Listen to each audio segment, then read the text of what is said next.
నమస్కారం Rocky news కి స్వాగతం. ముందుగా హెడ్లైన్స్. కలెక్టర్ కార్యాలయంలో ఎస్సీ ఎస్టీ ప్రజల సమస్యపై ప్రత్యేక ప్రజావేదిక వినతులు స్వీకరించిన డిఆర్ఓ మురళి. జాతీయ లోక్ అదాలత్లో రాజీ మార్గం ద్వారా కేసుల పరిష్కారం. పోలీసు అధికారులతో 13వ అదనపు జిల్లా సెషన్స్ అధికారి సత్యశ్రీ సమీక్ష సమావేశం. చిలకలూరుపేటలో నల్లబర్లీ కొనుగోలు కేంద్రాన్ని ప్రారంభించిన కలెక్టర్ అరుణబాబు, ఎమ్మెల్యే ప్రత్తిపాటి పుల్లారావు. కోటప్పకొండ గిరి ప్రదక్షిణ రోడ్డు సర్వాంగ సుందరంగా ముస్తాబు. తొలి ఏకాదశిని పురస్కరించుకుని పారిశుద్ధ్య పనులు చేపట్టిన ఎమ్మెల్యే అరవింద్ బాబు. కేసులకు భయపడకుండానే ప్రజల కోసం వైఎస్ఆర్సీపీ పోరాడుతోంది. జగన్మోహన్ రెడ్డి పర్యటనకు పోలీస్ భద్రత కల్పించకపోవడంతోనే 2 వ్యక్తులు చనిపోయారన్న కాసు మహేష్ రెడ్డి. రైతులను ఆదుకునేందుకు కూటమి ప్రభుత్వం ఎంతో పాటుపడుతోంది. రొంపిచెర్ల మండలం తురుబెళ్ల మేజర్ కాల్వ పనులను ప్రారంభించిన ఎమ్మెల్యే అరవింద్ బాబు.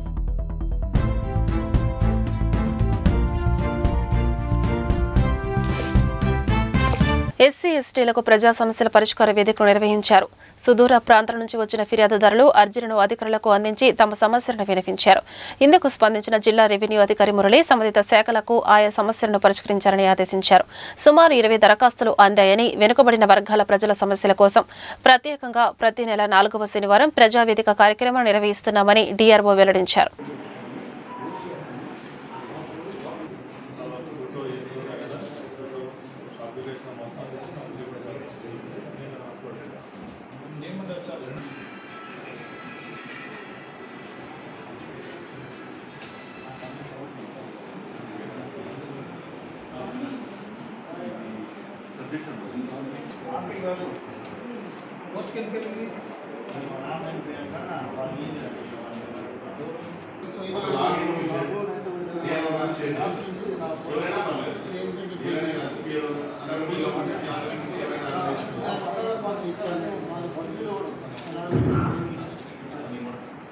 జూలై 5న నిర్వహించనున్న జాతీయ లోక్ అదాలత్కు సంబంధించి శనివారం న్యాయ అధికారులు సబ్ డివిజన్లోని పోలీసు అధికారులతో సమీక్షించారు. కేసులను పెద్ద సంఖ్యలో రాజీ మార్గం ద్వారా పరిష్కరించడానికి పోలీసు అధికారులు కృషి చేయాలని 13వ అదనపు జిల్లా సెషన్స్ అధికారి సత్యశ్రీ సూచించారు. నరసరావుపేటలోని 13వ అదనపు జిల్లా న్యాయస్థానం భవనంలో పోలీసు అధికారులతో న్యాయ అధికారులు ఈ సమీక్ష సమావేశాన్ని ఏర్పాటు చేశారు. నరసరావుపేట సబ్ డివిజన్లోని Narasaraopet, Chilakaluripet, Vinukonda rural police station, excise స్టేషన్లు అధికారులతో రాజీ కేసుల వివరాలను అడిగి తెలుసుకున్నారు. కాంపౌండ్ కేసుల వివరాలు, ప్రతి పోలీస్ స్టేషన్ నుంచి ఎన్ని కేసులు రాజీ మార్గం ద్వారా పరిష్కరిస్తారని వారిని ప్రశ్నించారు. కేసుల రాజీలో ఎదురయ్యే సమస్యలకు పరిష్కారాన్ని సూచించారు. పోలీసు అధికారుల సందేహాలను నివృత్తి చేశారు. ఈ కార్యక్రమంలో న్యాయాధికారులు లావణ్య, ఆశీర్వాదం పాల్, గాయత్రి, న్యాయవాదుల సంఘ అధ్యక్షులు సుబ్బారావు, ఏపీపీ మల్లారెడ్డి, నరసరావుపేట డీఎస్పీ నాగేశ్వరరావు, సిఐలు హైమారావు, విజయచరణ్, ప్రభాకర్, రమేష్, లోకనాథం తదితరులు పాల్గొన్నారు. జూలై 5వ తారీఖున నేషనల్ లోక్ అదాలత్ జరగబోతోంది. ఈ నేషనల్ లోక్ అదాలత్లో రాజీ పడదగ్గ అన్ని సివిల్, క్రిమినల్ కేసులు అన్నీ రాజీ చేయడం జరుగుతుంది. ఈ నేషనల్ లోక్ అదాలత్ని కక్షిదారులు, న్యాయవాదులు, పోలీసులు వినియోగించుకుని ఎక్కువ కేసులు, రాజీ పడదగ్గ కేసులన్నీ రాజీ చేసుకోవాలని కోరుతున్నాము. అలాగే రాజీ పడిన సివిల్ కేసులు అన్నిట్లోనూ కోర్టు ఫీజు వాపస్ ఇవ్వడం జరుగుతుంది. కాబట్టి ఈ నేషనల్ లోక్ అదాలత్ని విజయవంతం చేయవలసిందిగా ఇందులో భాగస్థులైన పోలీసు వారిని, అలాగే నా తోటి న్యాయమూర్తుల్ని, అలాగే ప్రెస్ వాళ్ళని, అలాగే న్యాయవాదుల్ని కోరడం జరుగుతుంది. ఎక్కువ నంబరు కేసులు చేయాలని పోలీసులను కూడా రిక్వెస్ట్ చేస్తున్నాము. నేషనల్ లోక్ అదాలత్ రోజున ఇక్కడ వచ్చే కక్షిదారులందరికీ కూడా కొంచెము స్నాక్స్, అలాగే మంచినీళ్ళ సదుపాయం కూడా ఏర్పాటు చేయడం జరిగింది. లాయర్లందరికీ ప్రత్యేక విన్నపం ఏంటంటే, ఈసారి లోక్ అదాలత్లో జిల్లా న్యాయ సేవాధికార సంస్థ చైర్మన్ సాయి కళ్యాణ్ చక్రవర్తి గారు ప్రత్యేకమైన శ్రద్ధ తీసుకుని ఆదేశాలు ఇవ్వడం వలన ఈ కార్యక్రమం ఇంకా విజయవంతం చేయాలని నరసరావుపేట బార్ అసోసియేషన్ అధ్యక్షులు జీవి సుబ్బారావు గారిని కూడా కోరడం జరుగుతుంది. ఎక్కువ నంబర్ కేసులు చేసి నేషనల్ లోక్ అదాలత్ని విజయవంతం చేయమని కోరుతున్నాము. Thank you. మన నరసరావుపేట 13th జడ్జి గారైన సత్యశ్రీ మేడం గారి ఆధ్వర్యంలో మిగతా మ్యాజిస్ట్రేట్లు కూడా ఉన్నారు. అదేవిధంగా పీపీ మల్లారెడ్డి గారు, అందరితో మా సిఐలు, ఎస్ఐలతో, ఎక్సైజ్ డిపార్ట్మెంట్తో కూడా ఈరోజు మెగా లోక్ అదాలత్ మరి నెక్స్ట్ మంత్ 5th జరగనుంది. దానికి ముందుగా డిస్కస్ చేయడం జరిగింది. మొత్తం నరసరావుపేట సబ్ డివిజన్లో 1025 కేసుల్ని మేము ఐడెంటిఫై చేయటం జరిగింది. అందుట్లో దాదాపు 350 కేసుల దాకా మరి కాంపౌండ్ చేయడానికి మేము డిస్కషన్ చేసి టార్గెట్లు ఇచ్చాం. మేడం గారు కూడా టార్గెట్లు ఇవ్వడం జరిగింది. దాని ప్రకారం ఎక్సైజ్ అండ్ పోలీస్ డిపార్ట్మెంటు రేపు 5వ తారీఖున ఎక్కువ అంటే పోలీస్కి జ్యుడిషియరీకి కూడా ఈ యొక్క టైం సేవ్ కావటం కోసం కొంత అన్నెసరీ ఇది లేకుండా మరి రెండు పార్టీలు ఎఫెక్టెడ్ కాంప్రమైజ్ చేసి చేయటం వలన ఎంతో సమయం వృధా కాకుండా ఉంటుంది. వాళ్ళకు కూడా కక్షిదారులకు కూడా చాలా ఉపయోగం ఉంటుంది. కాబట్టి మా పీపీ గారు అయిన మల్లారెడ్డి గారి ఆధ్వర్యంలో పోలీస్ నర్సరావుపేట అత్యధిక కేసుల్ని ఎక్సైజ్ కూడా అత్యధిక కేసులు చేయడానికి మేమందరం కూడా కార్యాచరణ రూట్ చేసుకొని మరి 5వ తారీఖున బ్రహ్మాండంగా చేయాలని చెప్పేసి మీ ద్వారా తెలియజేస్తా ఉన్నాం.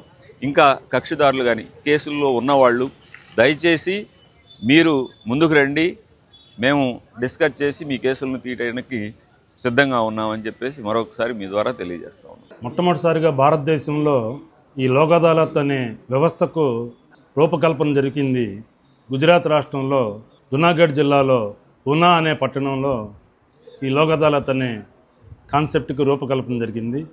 తర్వాత దీనికి చట్టపరమైనటువంటి భద్రత చేకూర్చింది పిఎన్ భగవతి సుప్రీంకోర్టు జడ్జి గారు. అక్కడి నుంచి కూడా ఈ లోక్ అదాలత్ వ్యవస్థలో అనేకమైనటువంటి కేసులు పరిష్కారం జరుగుతుంది. ఒకసారి ఇక్కడ లోక్ అదాలత్లో పరిష్కారమైనటువంటి కేసు గురించి మళ్ళీ అప్పీల్ చేసుకునే అధికారం లేదు.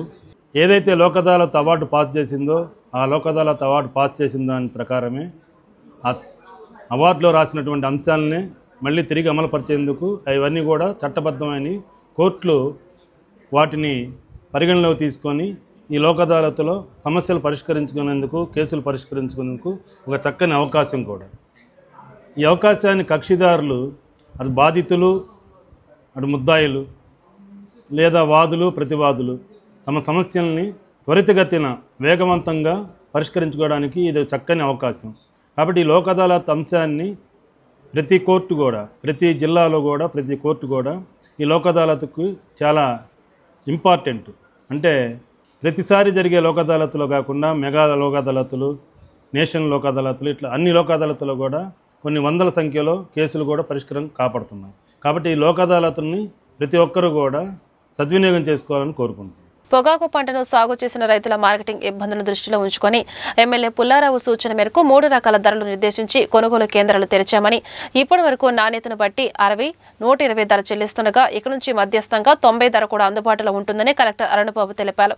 చిలకలూరిపేట కొత్త మార్కెట్ యార్డ్లో కలెక్టర్ అరుణబాబు, ఎమ్మెల్యే ప్రతిపాటి పుల్లారావు 2వ నల్లబర్లి పొగాకు కొనుగోలు కేంద్రాన్ని ప్రారంభించారు. రైతులు తప్పనిసరిగా రిజిస్ట్రేషన్ చేసుకుని ఇంటి వద్ద గ్రేడింగ్ చేసిన పొగాకును కొనుగోలు కేంద్రానికి తీసుకురావాలని కలెక్టర్ సూచించారు. రైతుల సంక్షేమమే ధ్యేయంగా కూటమి ప్రభుత్వం అనుమతి లేకుండా నల్లబర్లి సాగు చేసిన రైతుల నుంచి కొనుగోలు చేపట్టిందని చిలకలూరిపేట ఎమ్మెల్యే ప్రతిపాటి పుల్లారావు తెలిపారు. గ్రేడింగ్ చేసుకుంటే రైతులకు సరైన ధర దక్కుతోందని సూచించారు.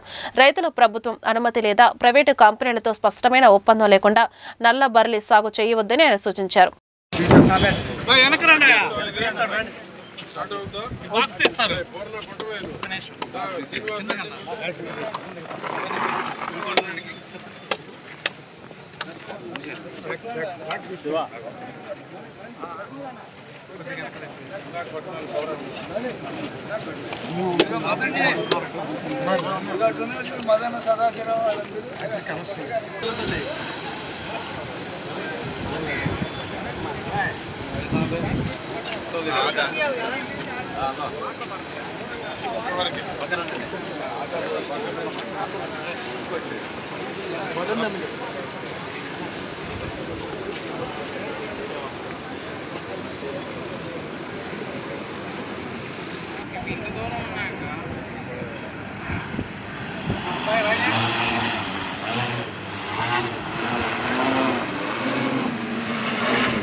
జరిగింది.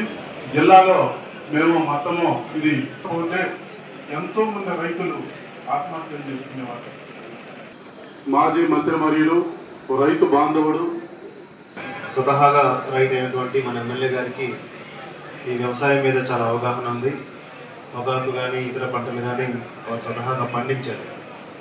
సో ఈ ప్రాంతంలో ఈ సంవత్సరం చాలామంది రైతులు ముఖ్యంగా మన చిలకలూరుపేట కాన్స్టిట్యున్సీలో జిల్లా మొత్తం 99,000 క్వింటాలు అనుకుంటే ఇక్కడే 95,000 వరకు చిలకలూరుపేట కాన్స్టిట్యున్సీలో పండించడం జరిగింది. దీన్ని దృష్టిలో పెట్టుకొని నేను ఎమ్మెల్యే గారు ఒక 2 వీక్స్ ముందు కలెక్టరేట్లో అందరూ గవర్నమెంట్గా ప్రైవేట్ ఏజెన్సీస్ అందరినీ పిలిపించి ఒక మీటింగ్ పెట్టాం. పొగాకు వేసినటువంటి రైతుల్ని ఈ సంవత్సరం ఎట్లయినా మనం ఆదుకోవాలనే ఒక సదుద్దేశంతో గవర్నమెంట్ తీసుకున్న నిర్ణయాన్ని వారికి తెలియజేసి రైతులకు తెలియజేసి వాళ్ళని ఆదుకోవాల్సిన రిక్వెస్ట్ చేశాము. వెంటనే ప్రైవేట్ వెండర్స్ కొంతమంది ముందుకు వచ్చారు. అట్లాగే ప్రభుత్వం తరపు నుంచి చరిత్రలో ఇంతకుముందు ఎప్పుడు లేని విధంగా మొదటిసారి అసలు పొగాకు గవర్నమెంట్ ప్రొక్యూర్ చేయడం. సో మొట్టమొదటిసారిగా ఈ అవకాశం మనకి ఇచ్చారు. కాబట్టి పొగాకు రైతులందరూ దీన్ని సద్వినియోగం చేసుకోండి. దీంట్లో రైతులు గుర్తుపెట్టుకోవాల్సింది ఏంటంటే ఎమ్మెల్యే గారు చెప్పినట్టుగా క్వాలిటీ ఏ క్వాలిటీకి ఆ క్వాలిటీ బేలింగ్ చేసేటప్పుడు సపరేట్గా చేయండి. కొంతమంది తెలుసో తెలియకో హై గ్రేడ్లో కొంత లో క్వాలిటీ కలిగినప్పుడు మీకు మంచి రేట్ వస్తుంది. సో దీంట్లో ఒక సమస్యని స్థానిక ఎమ్మెల్యే గారు అబ్జర్వ్ చేసి మాకు చెప్పడం జరిగింది. వెంటనే అది ప్రభుత్వం దృష్టికి తీసుకుని వెళ్ళాము. పొగాకు కొనుగోలు కేంద్రాన్ని ప్రారంభించాము.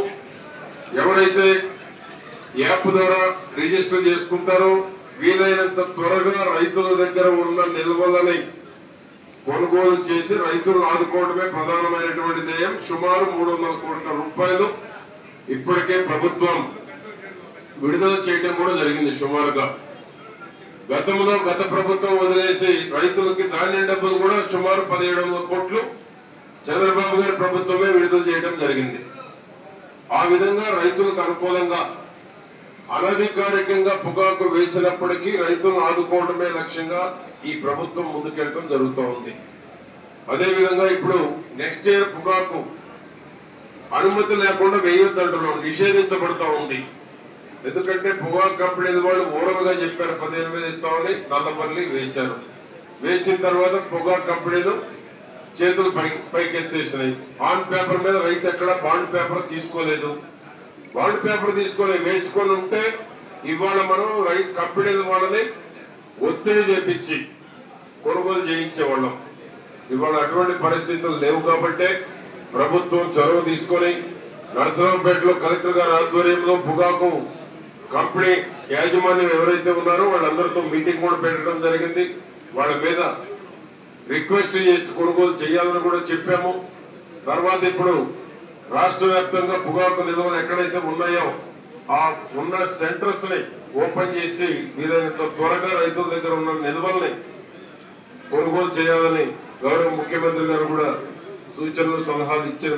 జూలై 6న తొలి ఏకాదశి పర్వదినాన్ని పురస్కరించుకొని నరసరావుపేట మండలం కోటప్పకొండలో గిరి ప్రదక్షిణ రోడ్డును సర్వాంగ సుందరంగా ముస్తాబు చేస్తున్నారు. ఆ మార్గంలో ప్రత్యేక పారిశుద్ధ్య కార్యక్రమాన్ని నిర్వహించారు.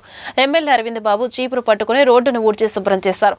శుద్ధతో భక్తికి మార్గం అనే సందేశాన్ని ప్రజలకు అందించాలనే ఉద్దేశంతో ఈ కార్యక్రమాన్ని చేపట్టామని ఎమ్మెల్యే తెలిపారు. కోటప్పకొండ త్రికోటేశ్వరుని ఆలయ పరిసరాలను శుభ్రంగా ఉంచడం మనందరి బాధ్యత అని అరవింద్ బాబు సూచించారు.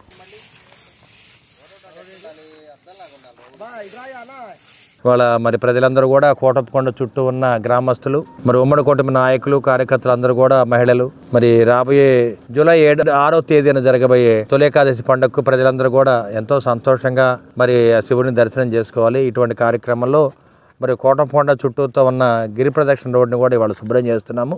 గడిచిన ఏడాదిలో మనం ఈ కార్యక్రమాన్ని చేయడం జరిగింది. ఉమ్మడి కూటమి ఏర్పడిన తర్వాత మొట్టమొదటి తొలి ఏకాదశి పండుగ అదే.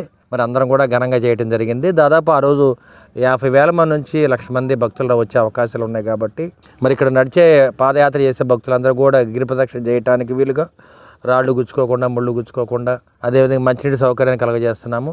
అన్ని విధాల మరి తొలి ఏకాదశి ఘనంగా చేయడానికి మరి కొండ చుట్టూ గ్రామస్తులందరూ కూడా ఈ కార్యక్రమాన్ని విజయవంతం చేయడం జరిగింది. ఎమర్జెన్సీని తలపించేలా చంద్రబాబు నాయుడు పరిపాలన ఉందని, ఆంధ్ర రాష్ట్రంలో ఫ్యాక్షనిజం నడుస్తుందని మాజీ ఎమ్మెల్యే కాసు మహేష్ రెడ్డి అన్నారు. పల్నాడు జిల్లా కేంద్రమైన నరసరావుపేటలో మాజీ ఎమ్మెల్యే కాసు మహేష్ రెడ్డి మీడియా సమావేశంలో మాట్లాడారు. వైఎస్ఆర్సీపీ నాయకులు, కార్యకర్తలపై తప్పుడు కేసులు పెడుతున్నారని చెప్పారు. తెనాలలో యువకుల్ని పోలీసులు విచక్షణ రహితంగా కొడుతుంటే జగన్ వెళ్లి పరామర్శించడం తప్ప అని ప్రశ్నించారు. కుప్పం నియోజకవర్గానికి చెందిన మహిళను చెట్టుకు కట్టేసి కొడితే ఏం చేస్తున్నారన్నారు. జగన్మోహన్ రెడ్డికి పోలీసు భద్రత కల్పించకపోవడం కారణంగానే సత్తెనపల్లి పర్యటనలో 2 వ్యక్తులు చనిపోయారన్నారు. చంద్రబాబు జగన్మోహన్ రెడ్డిని అనగదొక్కాలని ఎన్నో అనైతిక పొత్తులు పెట్టుకుని విఫలమయ్యారన్నారు. కూటమి ప్రభుత్వం ప్రజలకు ఇచ్చిన హామీలు నెరవేర్చాలని సూచించారు. ప్రభుత్వం పెట్టే కేసులకు భయపడేది లేదని, ప్రజల తరపున వైఎస్ఆర్సీపీ పోరాడుతూనే ఉంటుందని కాసు మహేష్ రెడ్డి తెలిపారు. ఆంధ్ర రాష్ట్రంలో చంద్రబాబు నాయుడు గారి నాయకత్వంలో తెలుగుదేశం ప్రభుత్వం ఎలా ఉంది అంటే, ఎమర్జెన్సీని తలపించేటట్టు ఈనాటి చంద్రబాబు నాయుడు గారి పాలన ఉంది. ఎందుకంటే మేము ఎమర్జెన్సీ చూడాల చిన్నపిల్లలం అప్పుడు, కానీ ఈ రోజున దాని గురించి విన్నాం. ఈ రోజున మా తరం కానీ మా తర్వాత తరం వాళ్ళు కానీ ఆంధ్ర రాష్ట్రంలో చంద్రబాబు నాయుడు గారి నాయకత్వంలో ఎమర్జెన్సీని తలపించేటట్టు పాలన ఉంది. ఫ్రాక్షనిజం నడుస్తున్నట్టుంది. ఏది హై లెవెల్లో, ఒకప్పుడు గ్రామ లెవెల్లో, ఒక నియోజకవర్గ లెవెల్లో ఫ్రాక్షనిజం ఉండేది, రాయలసీమలోనో పల్నాడులోనో. కానీ ఈరోజు ఆంధ్ర రాష్ట్రంలో ఫ్రాక్షనిజాన్ని నడుపుతున్నట్టు చంద్రబాబు నాయుడు గారు రాజకీయాలు చేస్తున్నారు. ఒక బాధ్యత కలిగిన ప్రతిపక్ష పార్టీగా వైఎస్ఆర్సీపీ పార్టీ, లేదు ప్రతిపక్ష నాయకుడిగా జగన్మోహన్ రెడ్డి గారు ఈ రోజున ప్రజల పక్షాన నిలబడి పోరాటం చేస్తుంటే అడుగడుగున ఆయన్ని అనగదొక్కాలి, కేసులు బనాయించాలి, వైఎస్ఆర్సీపీ నాయకులు, కార్యకర్తల్ని అక్రమ కేసులు పెట్టి అరెస్ట్ చేయాలి తప్పితే ఈ సంవత్సరం రోజుల్లో ఇంకేమన్నా చూసిందా ఆంధ్ర రాష్ట్రం? ఆలోచించండి. చంద్రబాబు నాయుడు గారు ఓడిపోతే 2-3 సంవత్సరాలు పట్టింది మళ్ళీ కలుపుకొని మళ్ళీ రాజకీయాలు చేయడానికి. అక్కడ కేసీఆర్ గారికి 1.5 సంవత్సరం పట్టింది. జగన్మోహన్ రెడ్డి గారు ఏంటి 6 నెలల్లోనే బయటకు వచ్చాడు, ప్రజల కొరకు పోరాటం చేస్తున్నాడు అంటున్నారు. అది ఏమన్నా తప్ప? మాకు అర్థం కావట్లే. ఈ రోజున ఓడిపోయాం కాబట్టి కుంగిపోవాలా? నిన్నటి ఓటమి రేపటి గెలుపుకి నాంది కావాలని నమ్మిన వ్యక్తి జగన్మోహన్ రెడ్డి గారు. కాబట్టి ప్రజల పక్షాన నిలబడి రైతులకి కష్టం రాని, ఆడపడుచులకి రాని, లేదు తెలుగుదేశం ఇస్తానన్న హామీలు మాట ఇచ్చి మాట తప్పుతుంటే, తొంగలో తొక్కుతుంటే బాధ్యత కలిగిన ప్రతిపక్ష నాయకుడిగా ఈరోజు ఎలుగెత్తి చాటి చెప్తున్నాడు. నరసరావుపేటలోని పల్నాడు జిల్లా వైద్య ఆరోగ్య శాఖ కార్యాలయంలో శనివారం ఓరియంటేషన్ ట్రైనింగ్ ప్రోగ్రాం నిర్వహించారు. పల్నాడు జిల్లా వైద్య ఆరోగ్య శాఖ అధికారి డాక్టర్ రవి, జిల్లా మలేరియా అధికారి రవీంద్ర రత్నాకర్ హాజరై జిల్లాలోని సబ్ యూనిట్ ఆఫీసర్స్, హెల్త్ అసిస్టెంట్లకు పలు సూచనలు చేశారు. సీజనల్ డిసీజెస్, మలేరియా, డెంగూ, విషజ్వరాలు వ్యాపించకుండా వైద్య సిబ్బంది అప్రమత్తంగా వ్యవహరించాలని మలేరియా జిల్లా అధికారి రవీంద్ర రత్నాకర్ సూచించారు.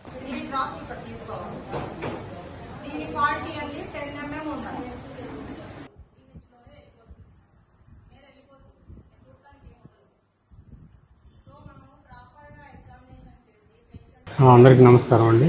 ఈరోజు మన పల్నాడు జిల్లా డిఎంహెచ్ ఆఫీసు మీటింగ్ హాల్ నందు హెల్త్ అసిస్టెంట్, మేల్ హెల్త్ అసిస్టెంట్కి రీఓరియంటేషన్ ట్రైనింగ్ జరుగుతుంది. రీఓరియంటేషన్ అంటే ఆల్రెడీ ఈ మన పోయిన నెలలో ప్రత్యేకంగా vector borne and water borne disease control programme కింద మన జిల్లాకి 70 మంది హెల్త్ అసిస్టెంట్ని రిక్రూట్ చేసుకోవడం జరిగింది. రిక్రూట్ అంటే ఆల్రెడీ చేస్తున్న వాళ్ళని రీడిప్లాయ్మెంట్ కింద వాళ్ళని తీసుకోవడం జరిగింది. వీళ్ళందరూ కూడా వారి యొక్క ఏమేం చేయాలి వాళ్ళు ఫీల్డ్లో, రేపు 1వ తారీఖు నుంచి మనకు సీజన్ స్టార్ట్ అయింది. రేపు 1st నుంచి డెంగ్యూ సీజన్ కూడా స్టార్ట్ అవుతుంది. డెంగ్యూ మాసోత్సవాలు, ఈ మాసోత్సవాలు కూడా మన ప్లస్ మన వాళ్ళందరూ కూడా ఎట్లా వాళ్ళ ఫీల్డ్లో ఏ విధంగా మానిటర్ చేయాలి, వాటర్ బాండ్ డిసీజ్ కానీ వెక్టార్ బాండ్ డిసీజ్ కానీ వాళ్ళు కంట్రోల్ చేయడానికి ఫీల్డ్ లెవెల్లో వాళ్ళు ఏం చేయాలనే దాని మీద వాళ్ళందరికీ కూడా ఒక అవగాహన కోసం అని చెప్పి ఈరోజు ట్రైనింగ్ కార్యక్రమం ఏర్పాటు చేయడం జరిగింది. ఈ ట్రైనింగ్ కార్యక్రమంలో డిఎంహెచ్ఓ డాక్టర్ రవి గారు కూడా పాల్గొని వారి యొక్క అమూల్యమైన సందేశాన్ని ఇచ్చారు. అలాగే ప్రతి ఒక్కరు కూడా మా స్టాఫ్ అందరికి కూడా తెలియజేయడం ఏంటంటే సీజన్ స్టార్ట్ అయింది కాబట్టి ప్రతి ఒక్కరు కూడా అప్రమత్తంగా ఉండి వారి ఫీల్డ్లో తిరుగుతున్నప్పుడు ఎక్కడ కూడా నీటి నిల్వ లేకుండా చూసుకోవాలి. తర్వాత అలాగే మస్కిటో బ్రీడింగ్ ఎక్కడ లేకుండా చూసుకోవాలి. వాటర్ స్టాగ్నేషన్ లేకుండా చూసుకోవాలి. పరిసరాలు పరిశుభ్రంగా ఉంచుకోవడానికి ప్రతి ఒక్కరికి అవగాహన కలిగించాలని చెప్పి ప్రతి ఒక్కరిని కోరుకుంటున్నాం. Thank you. రైతులను ఆదుకునేందుకు కూటమి ప్రభుత్వం ఎంతో పాటుపడుతుందని, పంట కాలువలను ఆధునీకరించడం అన్నదాతలకు ప్రయోజనకరమని ఎమ్మెల్యే అరవింద్ బాబు అన్నారు. నర్సరావుపేట మండలం రొప్పిచెర్ల మండలంలోని తురిమెళ్ల మేజర్ కాలువ పనులను ఎమ్మెల్యే అరవింద్ బాబు ప్రారంభించారు. ఈ కాలువల్లో పేరుకుపోయిన పూడిక, అడవి తుమ్మ, కంప చెట్లు, తూటికాడ, నాచు లబ్బరు చెట్లను తొలగించి రిటైనింగ్ వాల్స్ ని పునరుద్ధరించడం వంటి పనులు చేపడుతున్నామన్నారు. గత వైఎస్ఆర్సీపీ ప్రభుత్వంలో ఒక్కసారి కూడా కాలువలకు మరమ్మతులు చేపట్టకపోవడం శోచనీయమన్నారు. తమ కూటమి ప్రభుత్వం ఏర్పాటుతో కాలువల ఆధునీకరణకు నిధులు విడుదల చేసిన ముఖ్యమంత్రి చంద్రబాబు, ఉప ముఖ్యమంత్రి పవన్ కళ్యాణ్ కు రైతుల వ్యవసాయంపై అభిమానాన్ని చాటారని ఎమ్మెల్యే అన్నారు.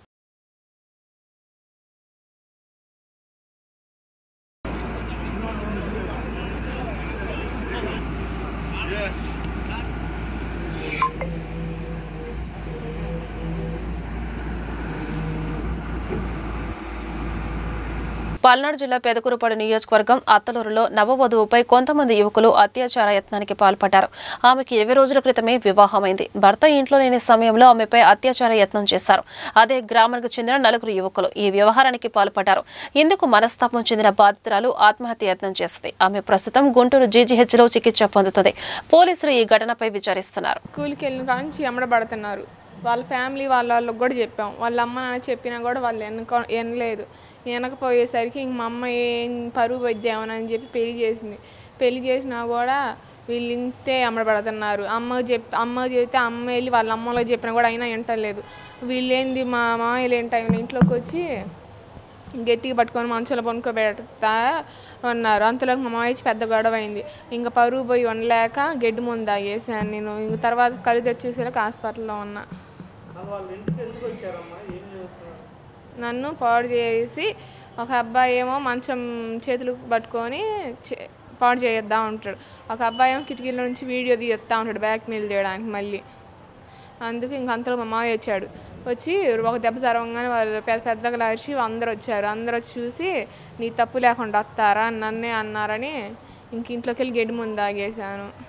జూలై 9న దేశవ్యాప్తంగా నిర్వహించనున్న సార్వత్రిక సమ్మెను విజయవంతం చేయాలని కార్మికులను కోరుతూ కరపత్రాలు, సమ్మె నోటీసు పంపిణీ చేశారు. పల్నాడు జిల్లా నర్సరావుపేట పట్టణంలోని శ్రీకృష్ణ చిత్రాల సెంటర్ వద్ద ఆయిల్ మిల్లు కార్మికులతో ఏఐటీయూసీ నేతలు సమావేశం నిర్వహించారు. ఈ సందర్భంగా ఏఐటీయూసీ జిల్లా ప్రధాన కార్యదర్శి కాశా రాంబాబు ప్రసంగించారు. ఈ కార్యక్రమంలో ఏఐటీయూసీ కార్యనిర్వహణ అధ్యక్షుడు ఉప్పాలపాటి రంగయ్య, సిపిఐ కార్యదర్శి సత్యనారాయణరాజు, పట్టణ కార్యదర్శి చినజాన్ సైదా, ఏఐటీయూసీ నాయకులు నాగేశ్వరరావు, నరసింహారావు, బాబు, సూర్యనారాయణ పాల్గొన్నారు. పల్నాడు జిల్లా నర్సరావుపేట నియోజకవర్గం రొప్పిచెర్ల మండలం బుచ్చిపాపన్నపాలెంలో వెంచేసిన వీరభద్రస్వామి ఆలయంలో దొంగలు చేసిన ప్రయత్నం విఫలమైంది. ఆలయంలోని భద్రకాళి చండీశ్వరుని పంచలోహ విగ్రహాలను దొంగిలించేందుకు చోరులు ప్రయత్నం చేశారు. ధ్వజస్తంభం ఇత్తడి రేకును తొలగించే సమయంలో శబ్దానికి మేలుకున్న పూజారి కుటుంబ సభ్యులు కేకలు వేశారు. దీంతో చోరులు దొంగిలించిన విగ్రహాలను పక్కన ముళ్ల చెట్లలో పడేసి పరారయ్యారు. ఆలయ ధర్మకర్తల ఫిర్యాదుతో పోలీసులు కేసు నమోదు చేసి దర్యాప్తు చేస్తున్నారు. హైదరాబాద్ మహా టీవీ హెడ్ ఆఫీస్ పై గుర్తు తెలియని వ్యక్తులు దాడికి పాల్పడ్డారు.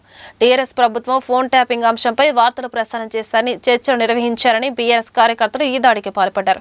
కొంతమంది వ్యక్తులు మహా టీవీ ఆఫీస్ కు చేరుకుని కార్లు ధ్వంసం చేశారు. కార్యాలయం లోపలికి ప్రవేశించి కంప్యూటర్లు, స్క్రీన్లు, ఫర్నిచర్ ధ్వంసం చేశారు. అద్దాలు పగలగొట్టి గొడవ చేశారు. ప్రజాస్వామ్యవాదులు, రాజకీయ పక్షాలు, ప్రజా పాత్రికేయుల సంఘాల నేతలు బీఆర్ఎస్ రౌడీముఖ దాడిని తీవ్రంగా ఖండించారు. యాజమాన్యం ఫిర్యాదుతో పోలీసులు ఈ ఘటనపై విచారిస్తున్నారు.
వార్తలు ముగించే ముందు హెడ్లైన్స్ మరొకసారి.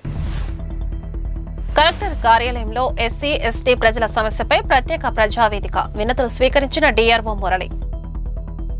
జాతీయ లోక్ అదాలత్లో రాజీ మార్గం ద్వారా కేసుల పరిష్కారం. పోలీసు అధికారులతో 13వ అదనపు జిల్లా సెషన్స్ అధికారి సత్యశ్రీ సమీక్ష సమావేశం. చిలకలూరుపేటలో నల్లబర్లీ కొనుగోలు కేంద్రాన్ని ప్రారంభించిన కలెక్టర్ అరుణబాబు, ఎమ్మెల్యే ప్రత్తిపాటి పుల్లారావు. కోటప్పకొండ గిరి ప్రదక్షిణ రోడ్డు సర్వాంగ సుందరంగా ముస్తాబు. తొలి ఏకాదశిని పురస్కరించుకుని పారిశుద్ధ్య పనులు చేపట్టిన ఎమ్మెల్యే అరవింద్ బాబు. కేసులకు భయపడకుండానే ప్రజల కోసం వైఎస్ఆర్సీపీ పోరాడుతోంది. జగన్మోహన్ రెడ్డి పర్యటనకు పోలీస్ భద్రత కల్పించకపోవడంతోనే 2 వ్యక్తులు చనిపోయారన్న కాసు మహేష్ రెడ్డి. రైతులను ఆదుకునేందుకు కూటమి ప్రభుత్వం ఎంతో పాటుపడుతోంది. రొంపిచెర్ల మండలం తురుబెళ్ల మేజర్ కాల్వ పనులను ప్రారంభించిన ఎమ్మెల్యే అరవింద్ బాబు. ఈ వార్తలు ఇంతటితో సమాప్తం. మరో బులెటిన్లో మళ్ళీ కలుద్దాం. అంతవరకు సెలవు. నమస్కారం.